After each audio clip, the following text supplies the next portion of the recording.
बोलो जयकारा बोल मेरे श्री गुरु महाराज की जय। सभी गुरुमुख प्रेमियों से सप्रेम जय सच्चिदानंद। कोई संसार में प्रेमी शब्द के साथ जीता है, भगत जी शब्द के साथ जीता है, जो अपनी पहचान बना के रखते हैं कि उन्हें अपने आप ही भगत जी कहकर लोग बुलाते हैं, प्रेमी कहकर बुलाते हैं, सेवक कहकर बुलाते हैं।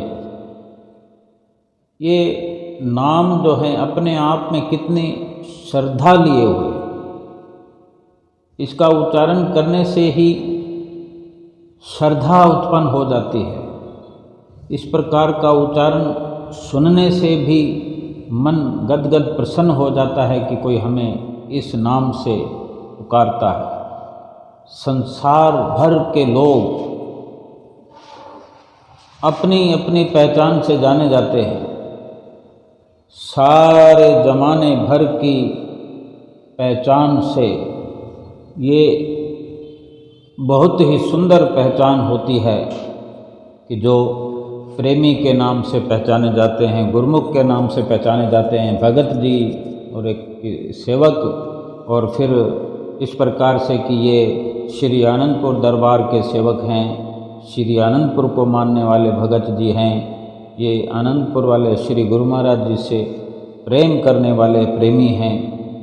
इस प्रकार की जो शब्दावली है, जो इस प्रकार के शब्द हैं, कितना मान सम्मान अपने अंदर लिए हुए हैं। कोई उच्चारण करता है उसके लिए भी सम्मान की बात है। जो इस प्रकार के उच्चारण सुनता है, जिसको संबोधित करके बुलाया जाता है इस प्रकार के शब्दों से, वो भी अपने अंदर कितनी खुशी हासिल करता है। और लोग, जो दूसरे लोग इस दोनों तरफ से होती वार्ता को सुनते हैं, वो सोचते रह जाते हैं। बेशक उनके समझ में आए या ना आए, लेकिन एक बार उनके पांव ठिठक जाते हैं, एक बार उनके अंदर एक ठहराव सा आता है सोचने के लिए, जरा सी देर के लिए सही, लेकिन वो मजबूर हो जाते हैं कि ये क्या है, सेवक क्या है, प्रेमी क्या है, भगत क्या है,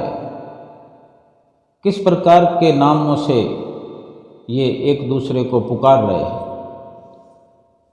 और इसके लिए कोई अलग से कोई डिप्लोमा नहीं करना पड़ता। हमें कोई भगत जी कहे तो क्या उसके लिए हमें कोई डिप्लोमा करना पड़ता है, कोई ट्रेनिंग करनी पड़ती है? कुछ नहीं करना पड़ता। संस्कार लेकर तो हर इंसान यहाँ पर आया है। केवल मनुष्य का जन्म प्राप्त होना ही अपने आप में बहुत बड़े पुण्यों की, बड़े भागों की निशानी है।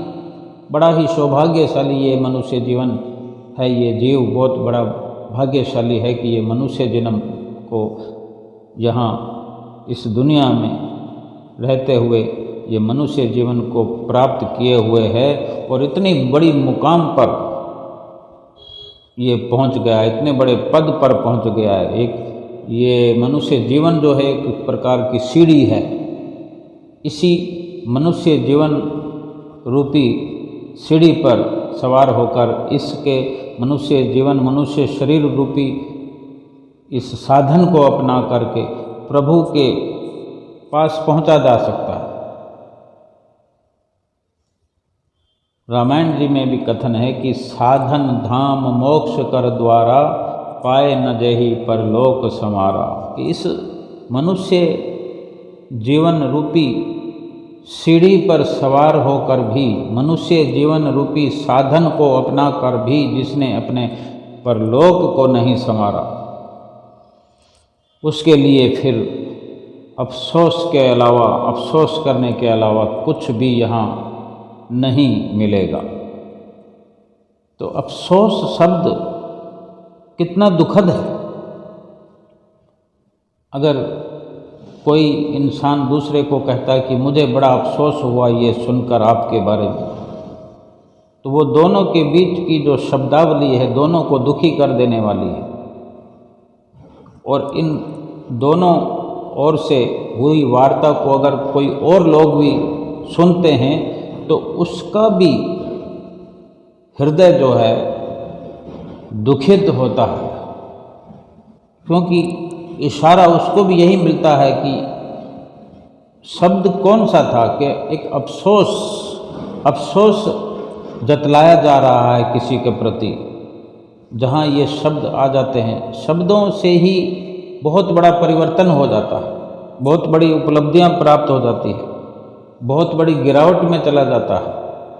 और शब्दों को अख्तियार करने के लिए कुर्बानियाँ भी करनी पड़ती है। भक्ति का जो अपने जीवन में सरमाया एकत्र किया जाता है, कुर्बानी तो करनी पड़ती है। कुर्बानी तो सारा संसार कर रहा है, सारा संसार बिजनेस कर रहा है, परिवार चला रहा है, बाल बच्चों की जो परवरिश कर रहा है, सब कुछ कर रहे हैं। लेकिन एक भक्त जो है इस दुनिया के अंदर, वो भी कुटुंब परिवार चला रहा है, बाल बच्चों का लालन पालन भी कर रहा है, रुपया पैसा भी कमा रहा है, बिजनेस भी कमा रहा है, लेकिन साथ में जो भगत नाम जुड़ गया है, जो भक्ति कर रहा है, संसार भर की कार्रवाई करते हुए जो भजन भक्ति कर रहा है साथ में, यही तो मनुष्य जीवन का लक्ष्य है। और जिसने अपने मनुष्य जीवन के लक्ष्य की ओर अपने आप को मोड़ दिया है, अपने आप को चला दिया है, वो सही दिशा में है। उसको जो संतों महापुरुषों का मार्गदर्शन मिल रहा है, उसका सदुपयोग वो कर रहे हैं। और आम संसार जिनको सतगुरु की शरण नहीं मिली, जो कि भक्ति में प्रवृत्त नहीं है, भक्ति में लगे हुए नहीं है, जिन्होंने सारी संसार की कार्रवाई करते हुए अपने आप को भक्ति से नहीं जोड़ा, भक्ति के शब्द को समझा नहीं, भक्ति का ख्याल नहीं किया, अपने लक्ष्य के लिए कुछ सोचा नहीं, अपने लक्ष्य को जाना नहीं कि मेरे मनुष्य जन्म का लक्ष्य क्या है। तो जो संसार की कार्रवाई है, धन कमाना, कुटुंब परिवार चलाना, बाल बच्चों का लालन पालन करना, ये तो जानवर भी कर रहे हैं, पशु पक्षी भी कर रहे हैं, छोटी छोटी चींटियाँ कर रही हैं, मक्खी मच्छर भी कर रहे हैं, इंसान भी वही कर रहा है, कुछ विशेष नहीं कर रहा। तो फिर मनुष्य जीवन का क्या लाभ है?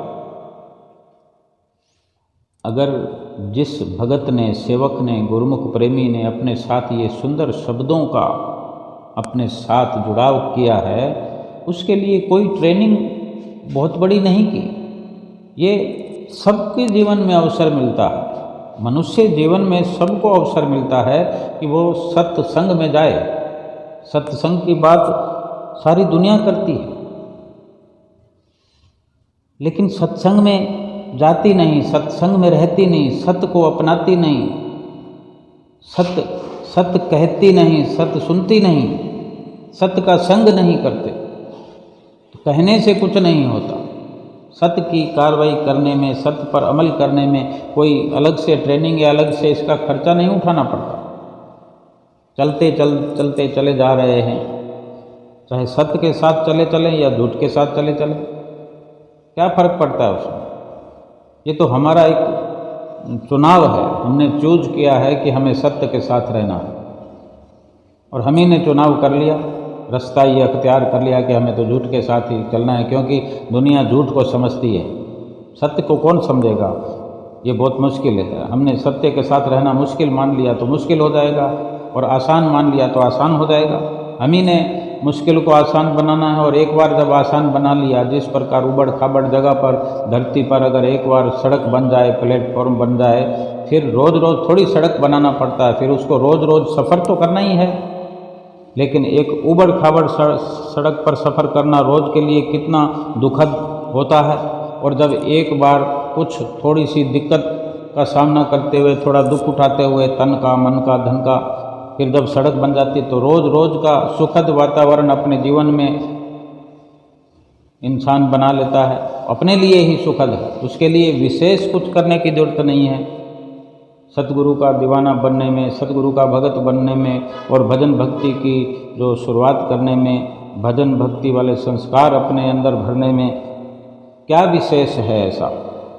केवल और केवल अपने आप को उस सांचे में ढालना है या इस सांचे में ढालना है, भक्ति वाले सांचे में ढालना है या माया वाले सांचे में ढालना है, इतना ही तो करना है। हमने चुनाव करना है कि हमें सत्य के साथ रहना है, हमने भक्ति के साथ रहना है, हमने दयाल के साथ रहना है, काल के साथ नहीं रहना। हमने भक्ति के साथ रहना है, माया के साथ नहीं रहना। हमने भक्ति वाले कार्य करने हैं, माया वाले कार्य नहीं करने। मायावी प्रपंच से दूर होकर भक्ति के साथ रहते हुए खुशी खुशी हमें ये जीवन व्यतीत करना है, खुशी खुशी हमें ये लाभ प्राप्त करना है। इस लोक में भी खुशी रहना है, पर लोक भी हमने अपना बड़े सहजता से संवार लेना है। तो ये अपना एक अपनी सोच है, अपना इरादा है कि हमने किस प्रकार किन इरादों के साथ हमने रहना। आए तो भक्ति करने के लिए ही हैं, तो फिर क्यों ना भक्ति की जाए। भक्ति वाला ही रास्ता बिल्कुल सुखद है, सरल है और हमेशा हमेशा के लिए आरामदायक है। हर गुरुमुख का, हर प्रेमी का जो कि अपने श्री गुरु महाराज जी से जुड़ा है, श्री सतगुरुदेव महाराज जी का शिष्य है, श्री आनंदपुर धाम का अनुयायी है, कितना ही समय जो कि हर कोई अपने माता पिता के साथ रहते हुए बचपन से देख रहे हैं गुरुमुख कि कैसे उनके माता पिता श्री गुरु महाराज जी की अनन्य भक्ति में लगे रहे। सर्वप्रथम कुटिया पर माता पिता जाते हैं तो बचपन में हमारी आदत हो जाती है माँ बाप के साथ श्री कुटिया पर सत्संग आश्रम पर जाना, वहाँ पर बैठना। और बेशक बचपन में हर कोई शरारती होता है, हम भी थोड़ी बहुत शरारत किया ही करते होंगे।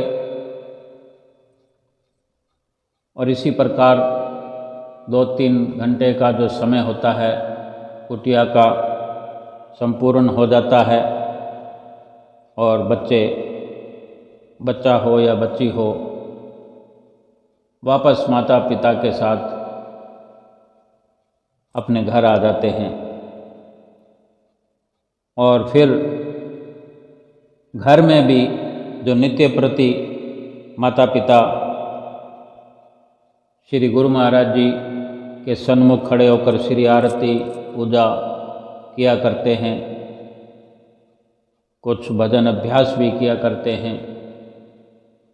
तो ये सारा अवसर देखने को मिलता रहा है। कभी कभी हमारे घरों में भी हम सत्संग करवाते हैं तो आश्रम से कुटिया से आदरणीय महात्मा जनों को, भाई जनों को बुलाते हैं, संगत भी आती है, हमारे घर परिवार के लोग भी एकत्र होते हैं, उनको बुलाया जाता है। आस पड़ोस से भी गुरुमुख हों, नॉन गुरुमुख हों, लेकिन घर में सत्संग हो रहा है तो सब आना जाना ये लगा रहता है कि अगर बुलाया है तो जाना ही है। कोई खुशी का मौका है, कोई शादी का सत्संग है, किसी की नौकरी लगती है वो सत्संग है, सगाई होती है उसका सत्संग है, कभी मकान बनाने की खुशी में सत्संग कराया जाता है। तो बचपन में ये सब मौके आते रहे हमारे सामने और हम देखते रहे। और इस प्रकार बच्चे से फिर हम बड़े हुए, बड़े होते चले गए। धीरे धीरे माता पिता जो हैं वो बुजुर्ग हो कर के चलने फिरने में भी एक समय ऐसा आ जाता है, सबके साथ ना आए लेकिन ऐसा अमूमन हो जाता है कि फिर हम अपने माता पिता को, पिताश्री को या माताश्री को अपने साथ में गाड़ी पर बिठा करके कार में ले जाते हैं या स्कूटी पे या मोटरसाइकिल पर बिठा कर ले जाते हैं। कि एक वक्त था जब उन्होंने हमें ऐसा मार्ग दर्शाया, हमारी शरारतों की परवाह न करते हुए अपने साथ ले जा कर के अपने गोद में बिठाते हुए सत्संग की प्राप्ति कराई, श्री गुरु महाराज जी के दर्शन कराए। और कभी कभी जब मौका आता है तो श्री दरबार में जाकर श्री गुरु महाराज जी के साक्षात दर्शन भी कराए। उस पुण्य धरा पर हमें जाने का सौभाग्य प्राप्त हुआ अपने माता पिता की कृपा से, उनके आशीर्वाद से, जो हमें उन्होंने ये रास्ता दिखाया। और फिर इस प्रकार वो समय अब हमारे सामने आया कि हम बच्चे थे तो जवान होते चले गए, बड़े हो गए, माता पिता हमारे बुजुर्ग होते चले गए और आज असमर्थ हो गए आश्रम पर जाने के लिए और श्री आनंदपुर, श्री प्रयाग धाम जाने के लिए भी उन्हें मुश्किल हो गया। तो हमने जो देखा, उनका साथ जो हमें मिला भक्ति मार्ग में, तो आज हमारे लिए ये सरल हो गया कि हम भी कभी अपनी माताश्री को या कभी पिताश्री को कुटिया पर ले जाना, फिर वहाँ से बाअदब हिफाजत से वापस लाना, उनको समय समय पर पूछना, शुभ संक्रांति के दिन खास करके लेकर जाना कि आज संक्रांत है। तो ये कितना एक सुखमय क्षण होता है, सुखमय ये समय होता है कि जब अपने माता पिता की इस प्रकार की हार्दिक इच्छा को पूरा करते हैं गुरुमुख। फिर धीरे धीरे जब जीवन शादीशुदा हो जाता है, आगे चलकर माता पिता हमारे साथ नहीं रहते, फिर वो दृश्य याद आते हैं कि किस प्रकार माता पिता के साथ हमारा जीवन व्यतीत हुआ। एक आध्यात्मिक जीवन की शुरुआत हुई, भक्ति का रंग चढ़ा गए हमारे माता पिता हमारे मन पर। फिर वही रंग फलने फूलने लगता है जब हमारा आगे परिवार बढ़ने लगता है, घर के अंदर बच्चे भी जन्म लेते हैं।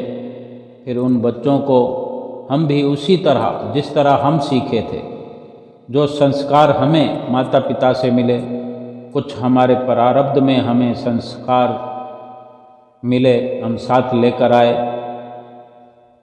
भक्त परिवार के अंदर जन्म लिया। फिर आगे हमारे परिवार में जो बच्चों का जन्म हुआ वो भी संस्कारी आत्माएं हमारे घर में आई। फिर हमने भी अपनी जो ड्यूटी समझकर, सेवा समझकर या कर्तव्य समझकर उनको भक्ति की राह पर चलाना शुरू कर दिया।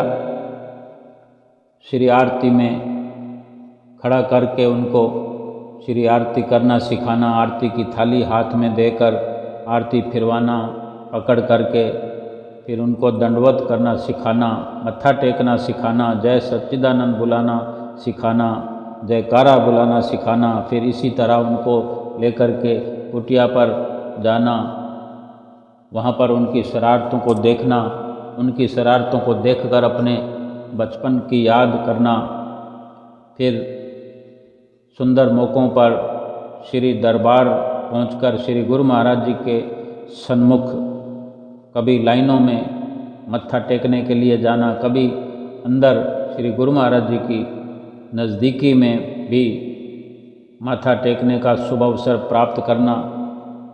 ये पल कितने आनंद को लिए हुए हमारे हृदय के अंदर जो प्रवेश करते गए और आज ऐसा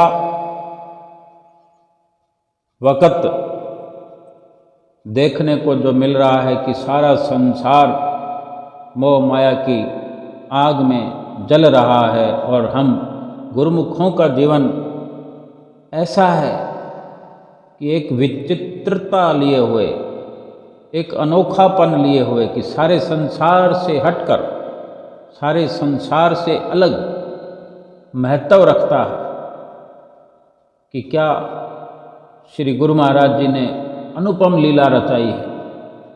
एक बहुत विशाल भक्ति का केंद्र बनाया है श्री आनंदपुर धाम। इसकी जो शाखाएं हैं देश विदेश तक फैली हुई है। जहाँ हम रहते हैं उसके आजू बाजू इधर उधर आस पास में, गांव गांव में, नगर नगर में, डगर डगर पर श्री आनंदपुर धाम के आश्रम कुटिया गिनते हुए थक जाएं, ऐसा अलौकिक नज़ारा इस दुनिया के अंदर बना दिया है श्री परमहंस दयाल महाराज जी की ये असीम कृपा, अनुपम उनका सौहार्द प्रेम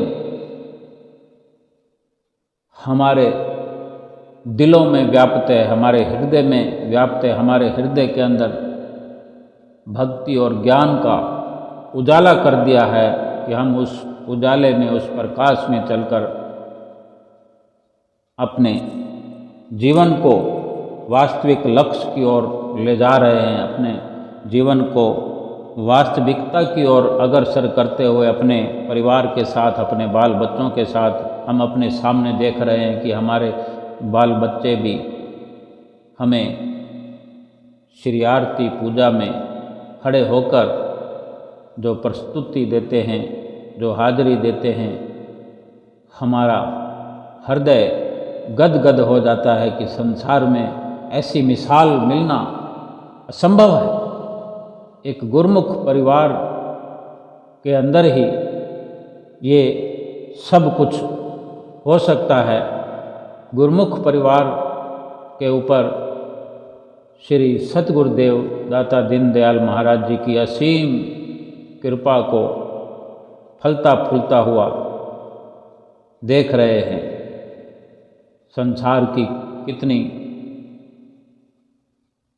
विनाशकारी स्थिति होते हुए भी गुरुमुखों का परिवार खुशियों में फल रहा है, फूल रहा है, जहाँ भी नज़र डाली जाए। कितने ही समय से उतार चढ़ाव जीवन में आते रहते हैं। इस मझधार के अंदर हर प्राणी की नाव डगमगाती है। एक गुरुमुख की भी नाव इस भवसागर में डगमगाती है, हिचकोले खाती है, लेकिन एक गुरुमुख परिवार की नाव या गुरुमुख की नाव डूब नहीं सकती, क्योंकि एक गुरुमुख के, एक शिष्य के शीश पर उसके समर्थ सतगुरु दाता दीनदयाल महाराज जी का हाथ है। और जो सतगुरु समर्थ हैं, हर प्रकार से ताकतवर हैं, वो अपने गुरुमुख की हर पल लाज बचाते हैं, अपने गुरुमुख को इस जलती हुई आग से बचाते हैं और संसार में रहते हुए भी गुरुमुख अपने आप को संसार के प्रभाव से न्यारा रख पाता है, अलग रख पाता है, संसार से महफूज रख पाता है, संसार की आग से बचकर रहता है। गुरुमुख को ना खुशी विचलित करती है और ना ही गम। गुरुमुख को न राग है न द्वेष है। गुरुमुख केवल अपने श्री गुरु महाराज जी के वचनों पर चलता है और चल रहे हैं। कितना ही उम्र का तकादा हो, जिस तरह हमने देखा अपने माता पिता को, अपनी आँखों के सामने उनको इस संसार से विदाई दी, कि किस प्रकार बिना विचलित हुए इस संसार में वो रहे। एक एक पल सतगुरु के चरणों में सौंप दिया, उन्होंने लगा दिया, भजन भक्ति में लगाते हुए इस संसार का सफ़र तय किया। और आज हम भी ऐसा कर पाने में सफलता प्राप्त कर रहे हैं, क्योंकि हमारे श्री सतगुरुदेव महाराज जी का हाथ जो है हमारे शीश पर कृपा बरसा रहा है, ताकत बरसा रहा है कि हम भक्ति मार्ग में चलते चले जाएं। और वचन भी हम श्री गुरु महाराज जी, आज हुजूर गुरु महाराज जी अपने वचनों में फरमाया करते हैं, कबीर सोया क्या करे, जागन की कर चौंप, ये दम हीरा लाल है, गिन गिन गुरु को सौंप। कबीर साहब जी के वचन सुनाकर हमें आगाह करते हैं। हम बेशक बार बार मोह की निद्रा में सो जाते हैं, आंख लग जाती है, भूल जाते हैं, विचलित हो जाते हैं, लेकिन श्री गुरु महाराज जी हमें समय समय पर अपने वचनों से, संतों महापुरुषों की वाणियाँ सुनाकर आगाह कर देते हैं, नींद से जगा देते हैं। क्या वचन फरमाते हैं कि कबीर सोया क्या करे, जागन की कर चौंप। कबीर साहब जी के वचन हैं कि सोया हुआ क्या कर रहा है जीव, जागने का कुछ इंतजाम कर, जागने का कार्य कर, जाग। ये जो दम है, ये जो श्वास हैं, ये हीरे और मोतियों के समान है, लालों के समान है, इतने कीमती हैं, इनको गिन गिन कर गुरु को सौंप। इसका मतलब यही हुआ कि एक एक करके, गिन गिन कर, यानी एक एक श्वास, यानी हर श्वास सतगुरु के भजन अभ्यास में लगा। ये उन्हीं के चरणों में सौंप देने का ही अर्थ रखता है। अगर भजन अभ्यास में लगाते हैं तो एक एक श्वास हमने गिन गिन कर गुरु को अर्पण कर दिया। अगर एक एक गिन कर हमने अर्पण कर दिया तो वहाँ से हमें हिसाब पूरा मिलेगा, बढ़ा चढ़ा कर मिलेगा। अगर किसी सरकारी बैंक में या विश्वसनीय बैंक के अंदर हम अपनी कीमती पूंजी रखते हैं, बाकायदा एक एक पाई का हिसाब मिलता है और डबल होकर, डेढ़ा होकर, बढ़ चढ़कर वापस मिलता है। और वक़्त के संत सतगुरु जो हैं वो तो कहीं विश्वास से भी परे, विश्वास की एक पराकाष्ठा लिए हुए। और श्वास हमारे जितने कीमती हैं उससे कहीं करोड़ों गुना कीमती बना देते हैं, बेहिसाब कर देते हैं, हिसाब ही नहीं बेहिसाब देते हैं और जगा देते हैं नींद से। जब एक एक श्वास सतगुरु के भजन अभ्यास में हम गुरुमुखों का, हम जीवों का लगता है, ये जीवन सफल होता हुआ नजर आता है, सफल होता हुआ दिखाई देने लगता है कि किस प्रकार संसार के अंदर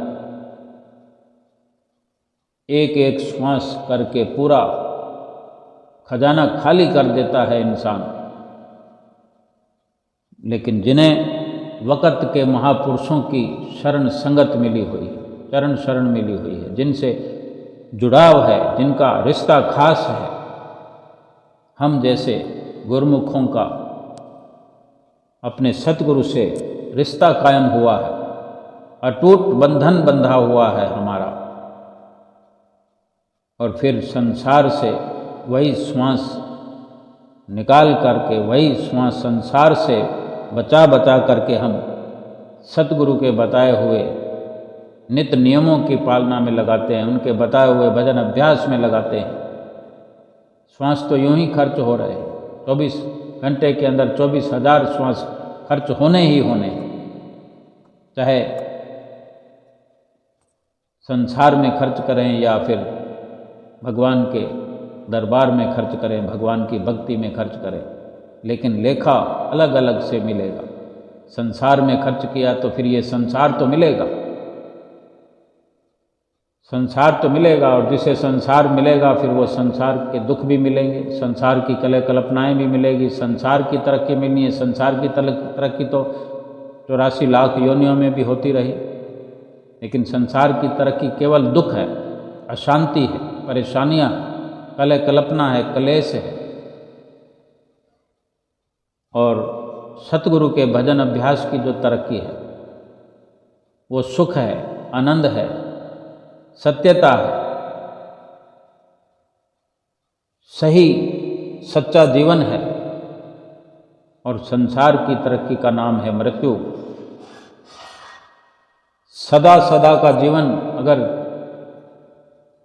चाहिए तो संतों महापुरुषों की चरण शरण जो हमें मिली है, ये बहुत सौभाग्य की बात है, गनीमत ये मौका मिला है। विरले विरले हम जैसे गुरुमुखों को मिलता है। संसार के अंदर करोड़ों अरबों प्राणी हैं, मनुष्य हैं, मनुष्यों की संख्या है अरबों में। उनमें ऐसी अवस्था, ऐसा भक्तिमय जीवन, सच्चे आनंद वाला जीवन केवल गुरुमुखों के लिए होता है। वो संख्या में बहुत कम होते हैं। इस संसार के अंदर ये निरख परख भी सबको नहीं मिलती कि क्या सत्य और क्या असत्य है। चारों ओर बारूद और गोला बरस रहा है,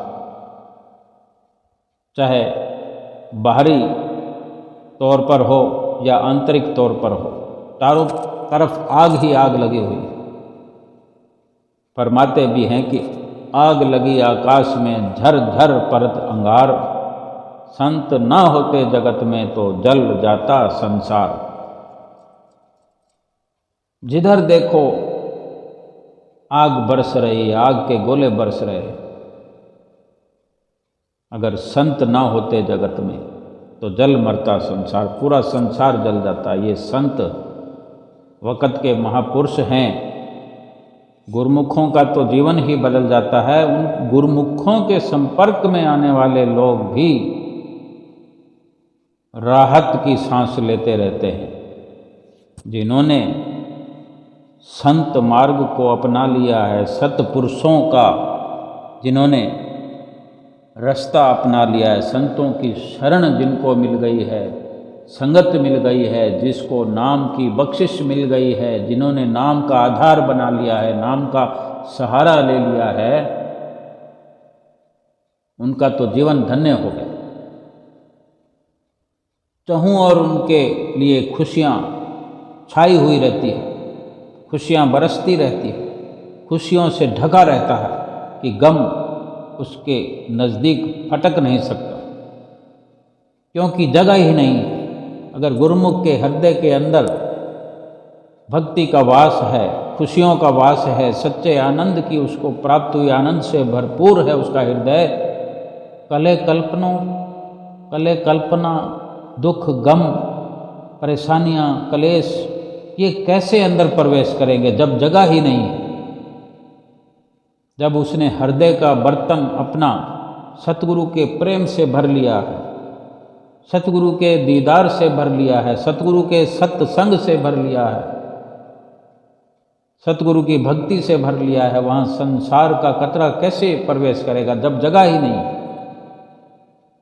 जिस पात्र में पहले जगह ही नहीं है। और फिर ये भी कुदरती कानून है कि एक ही बर्तन में एक ही वस्तु महफूज रह सकती है। अगर भक्ति और माया दोनों की बात करें तो जहाँ भक्ति है वहाँ माया प्रवेश नहीं कर सकती, और जहाँ माया भरी पड़ी है वहाँ भक्ति प्रवेश नहीं कर सकती। यानी इस प्रकार से देखें, अंधेरा और प्रकाश दोनों की तुलना करें, जहाँ अंधेरा है वहाँ कोई वस्तु ठीक से दिखाई नहीं दे सकती। दूर दूर तक जहाँ अंधेरा है वहाँ कोई कैसे जी सकता है। और अगर किसी जतन करने से, प्रयास करने से वहाँ प्रकाश का साम्राज्य खड़ा कर दिया जाए तो फिर वहाँ पर अंधेरा आ नहीं सकता। जब तक प्रकाश है तो अंधेरा आ नहीं सकता, और जहाँ अंधेरा है वहाँ प्रकाश भी आ नहीं सकता जब तक प्रकाश के लिए यत्न न किया जाए, प्रयास न किया जाए।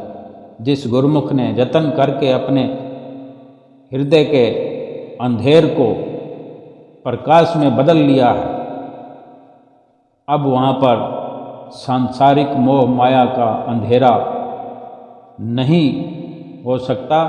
और जहाँ प्रकाश है वहाँ खुशियाँ हैं, वहाँ सुख है, वहाँ